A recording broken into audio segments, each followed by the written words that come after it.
तुमच्या घरात जर लहान बाळ असेल ना, तर तुमचं घर कधीही स्वच्छ राहणार नाही. म्हणजे तुम्ही किती आवरण्याचा प्रयत्न करा, तो पसारा होतच राहणार आहे. तर गौरी इथे उकडलेला बटाटा खात होती आणि मुंग्यांना पण देत होती. तिला म्हटलं, "काय करतेस पिल्लू?" तर म्हणते, "काय नाही मम्मा, बटाटा खाते." म्हटलं, "बटाटा खातेस का? चल हाय कर बरं छानसं." मग तिने असं सगळ्यांना छान हाय केलं. त्याच्यानंतर मग मी गेले किचनमध्ये, कारण बायकांचं डेस्टिनेशन एकच आहे, ते म्हणजे किचन. किचनमध्ये गेल्यानंतर ना कांदा कापला कारण भाजीला मला काहीही नव्हतं. मग आता भाजी काय करायची हा मोठा प्रश्न पडलेला होता. म्हटलं चला नेहमीचं जे बनवतं तेच बनवूया. मग कढाई ठेवली, कढाईमध्ये तेल घातलं, कांदा चिरलेला होता सगळा कांदा त्याच्यामध्ये टाकून घेतला. त्याच्यामध्ये घातलं लाल तिखट, हळद, मीठ, मसाला सगळं घालून छान परतून घेतलं.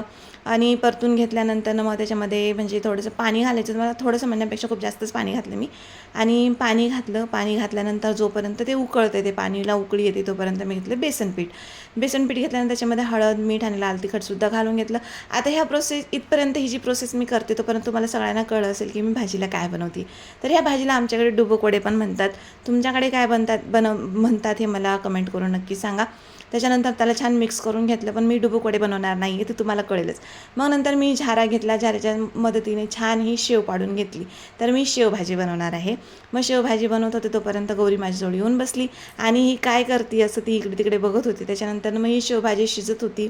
हे बघा अशा प्रकारे छान शेवभाजी बनवून घेतली. मग शेवभाजी शिजत होती तोपर्यंत मी भाकरी बनवून घेतल्या. भाकरी बनवतच होते तोपर्यंत गौरीला परत खाली उतरायचं, मग तिला खाली उतरून दिलं.